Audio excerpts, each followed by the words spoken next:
Hello everybody, this week I have 2 completed UFOs to share with you. So if you'd like to see how I completed these, please continue watching. So if you are new, welcome. My name's Diane and each week I share with you everything that I've been doing in my sewing room. That's connected with quilting usually. First of all, I'd like to apologise. I am carrying a summer cold. There's no summer, well, not in the UK, but I am carrying a slight cold. I feel okay, but I have got a bunged up sound. So this week I haven't got coffee, I've got some iced water, so that is helping a little bit. So on the board behind me, my lovely design board, I've just put up some 2.5 width strips of fabric, odds and ends. That's from my Project Linus collection of fabric. So I'm going to be working on something there next. So I'm just having a look to see what I have. I've got an idea for another teenage quilt, and so I'll be doing that next. But first of all, I'd like to share with you what I got up to this week. So if you saw last week, you heard me mention that I was going to finish 3 quilts in July. A blue and white batik one, an improv quilt and the Christmas one. Well, I've done 2, the first 2 of those. I've ordered some fabric for the Christmas one, so I'm waiting for that to come. So I'll work on this until that arrives. So the blue batik, I want to try and use things I've got in my stash in July. I don't want to go and buy new fabric because I'm going to be spending at the Festival of Quilts in August. And so on the blue and white batik quilt, there were some batiks left over that I'd used in the front, all different blues. And so to complement that, I just bought a couple of yards of cotton of this turquoise blue, and I thought I would do a piece back and put that together, and that's what I did. So I will show you that now.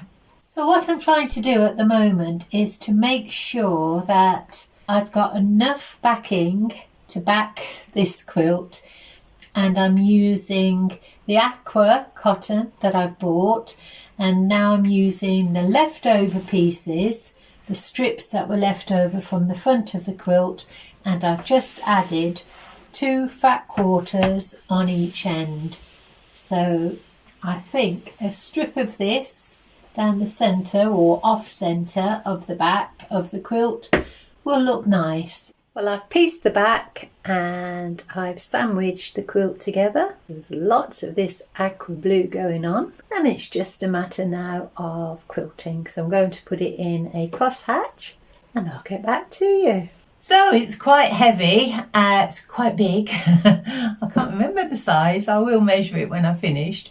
So all I'm doing is quilting by eye. I'm going on the diagonal, I'm going to do a crosshatch, and I'm just using these 3-inch squares or 3-inch half square triangles as a guide, and I'm going corner to corner.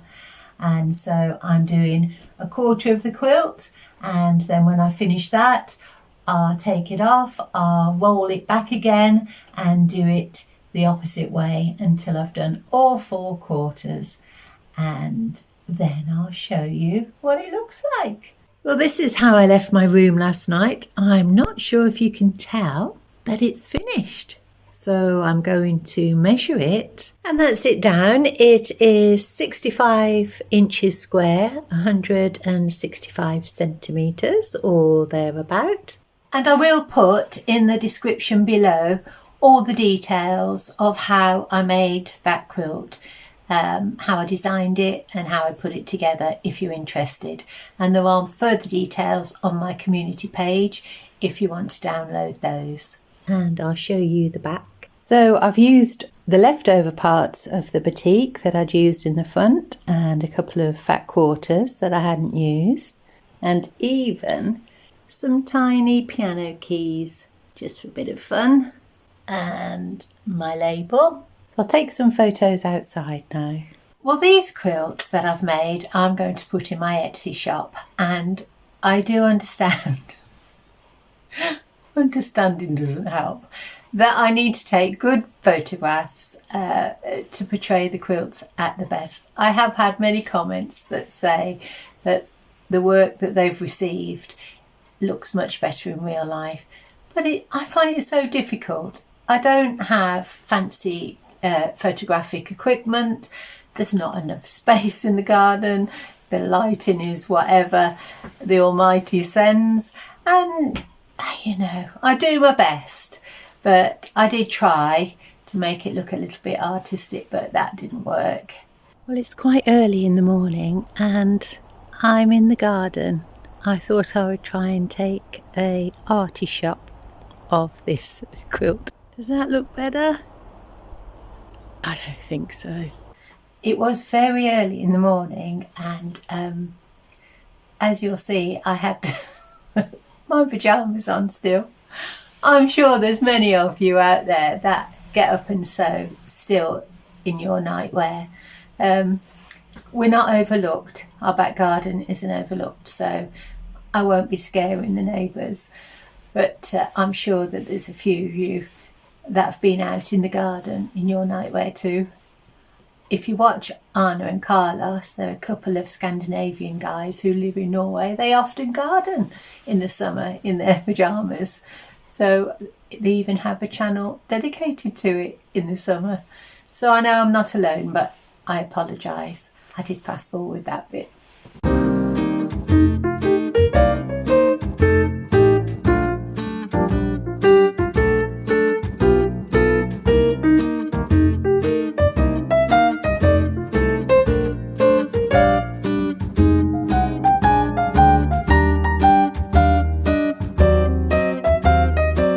So that's the blue Batik one, all finished, and I have put that in my shop now. So that's ready and waiting for a home. So I was really pleased with the way that one turned out. And the next one I tackled was the Improv quilt, and I've had some fun with that one. I'll tell you that in a little while. So that one was just greens, whites, blues and orange. No, it wasn't. It's cold, I'm so sorry. It was greens, whites, yellows and oranges. No blue. That I put together as I finished different quilts, just odd blocks, and then I put them all together in an improv quilt. So I will show you how I completed that one next. So the next thing I want to do is to complete this improv flimsy. I do know I've got quite a big piece of that dark green that's in the centre of the quilt, and so I'm going to put a piece back together and I'll build around that with white. That's the plan. First of all, I need to measure this and see what I'm working with. And so it is 61 inches square, 155 centimetres. I've already got the batting and I'll start working on this one. And this is what I've chosen to use for the backing, and I'm going to piece these three pieces together. So I already had the green in my store. I needed to buy some more of the white just to finish off down that one side. But that's all really. Tiny, I think it was about 3/4 of a yard I needed extra, so not too bad going.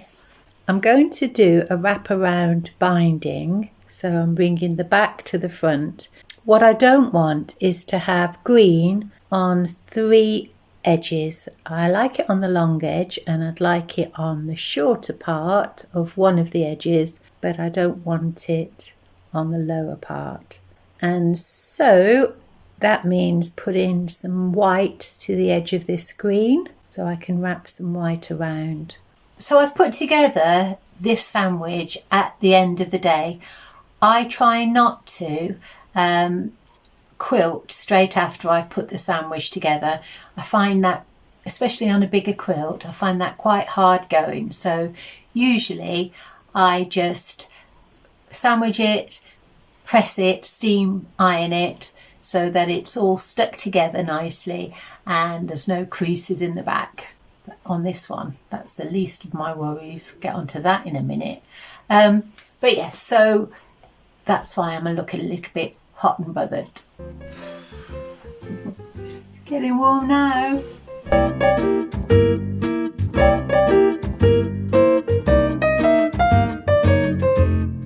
Well done. So I got up nice and early the next day, and my intention was to go out for a nice walk. But as you can see, well, I don't need to say anything else.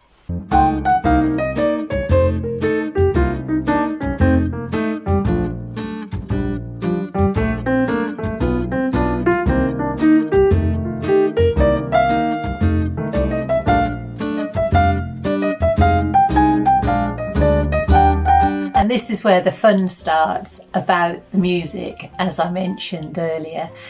Sierra November Kilo mentioned last week in the comments that the music I was playing over the tracks, the one I'm playing today, sounded similar to, I wrote it down this time, I don't want to make a mistake, the Novel Tones Left Bank 2. So there is a similarity.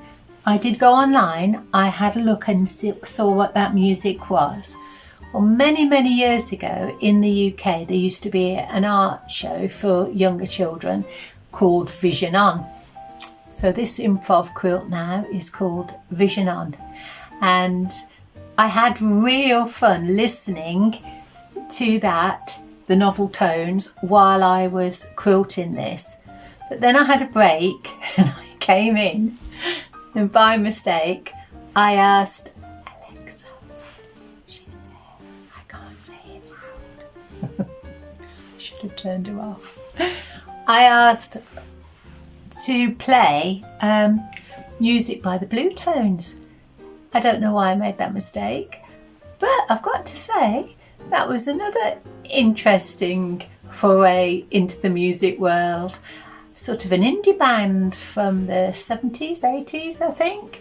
Very interesting, might have been even later, but some nice tunes.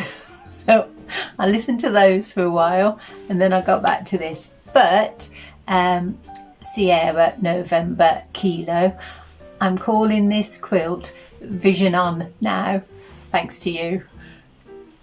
That's just another bit of nonsense. We talk nonsense, well, I talk nonsense on this channel too, as well as quilting, if you're interested. And so I'm going to spend the day quilting. As you can see, I did make a start of it last night. And you can see here some masking tape, or decorator's tape, sometimes known.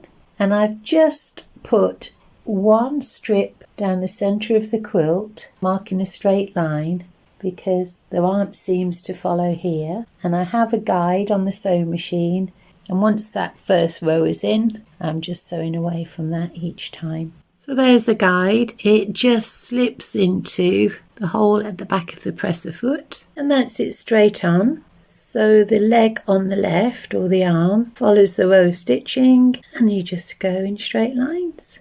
So I meant to say the walking foot, not the presser foot. And if you can see just here, there is a hole in the back. I only have a basic domestic Singer heavy duty sewing machine, so all of the add-ons are really basic as well. And then this is the guide. So all it is a piece of metal with a rod that goes into the hole in the back, and you measure. It's adjustable, so you measure whatever distance you want to sew your seam on. And it is quite simple.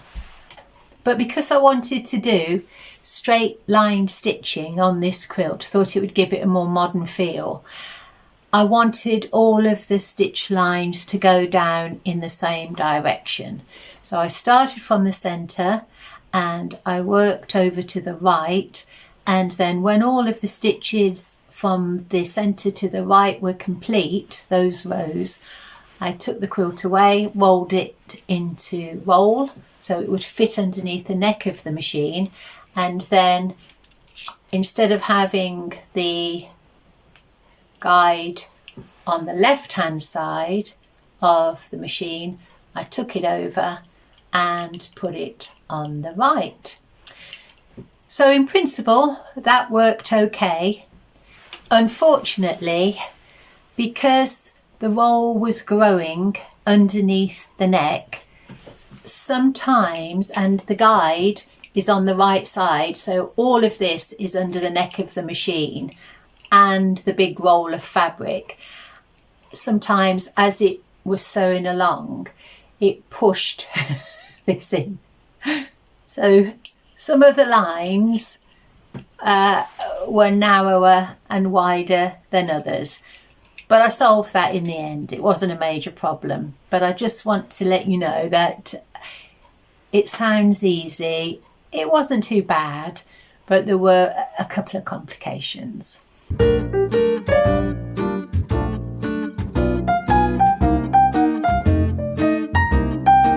So if you look closely, you can see here that these rows of stitches are quite far apart. I suppose they're about 1.5 inches apart, and what I'm doing is going back and putting another row of stitching between those two outer ones, so they're about 3/4 of an inch apart, and I think that makes a nice width to sew those seams. So it's still nice and soft, but it's robust.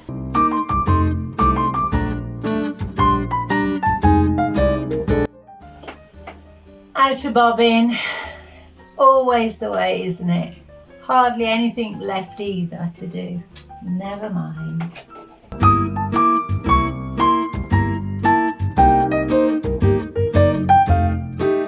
All finished now. So I'm just checking the back now, just to make sure there's no problems anywhere, no loose threads or anything like that. And it seems okay. It wasn't okay.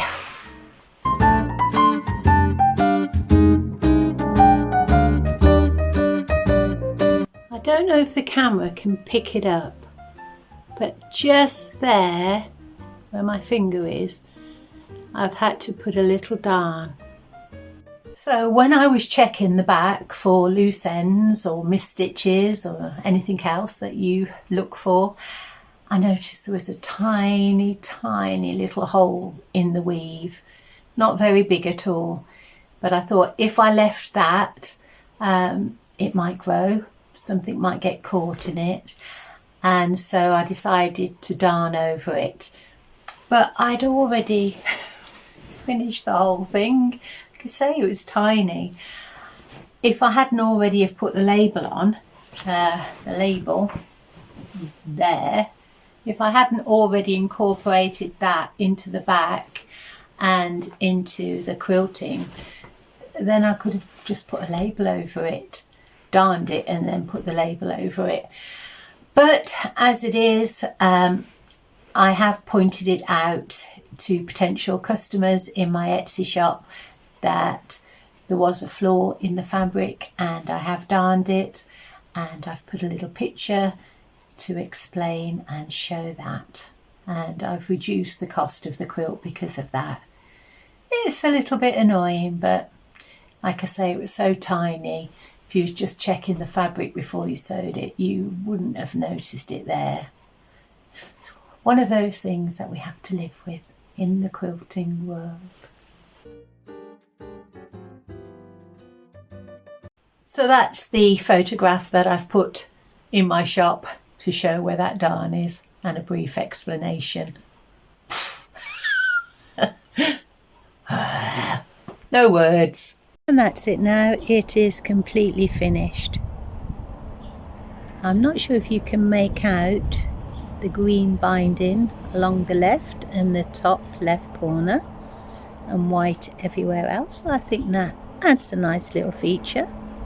And it looks so beautiful finished, doesn't it? For all I keep thinking about, apart from the vision on music, is that darn in the back.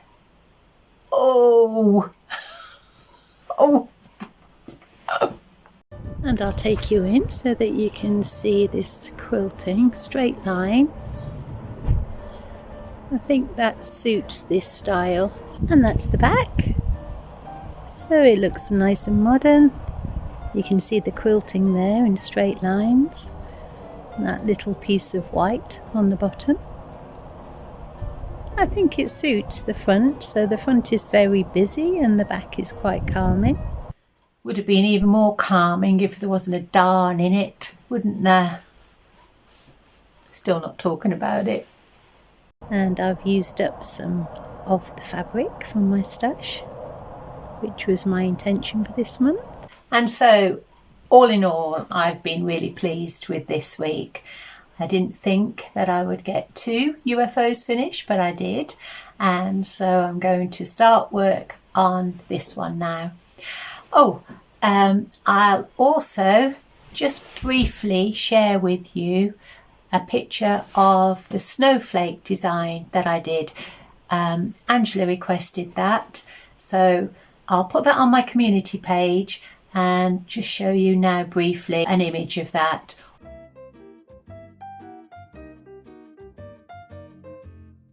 All of those squares are squares within squares, or half square triangles, or whole squares, but they all measure 3 inches square. So I will get round to doing that quilt. I think it'll be beautiful, but not this week. Well, last night I couldn't settle, and so I did this. I've made a square in square patch and I've covered that darn. Well, it's called an improv quilt, and I have improvised, and I think that looks much better now. Nothing's going to get caught in there. Moving on. And that's everything else. So I will leave you with a couple of quilts blowing in the breeze. And if you're available, please join me again next week if you'd like to. Take really good care of yourselves, and thank you for your company. And I will see you then. Bye.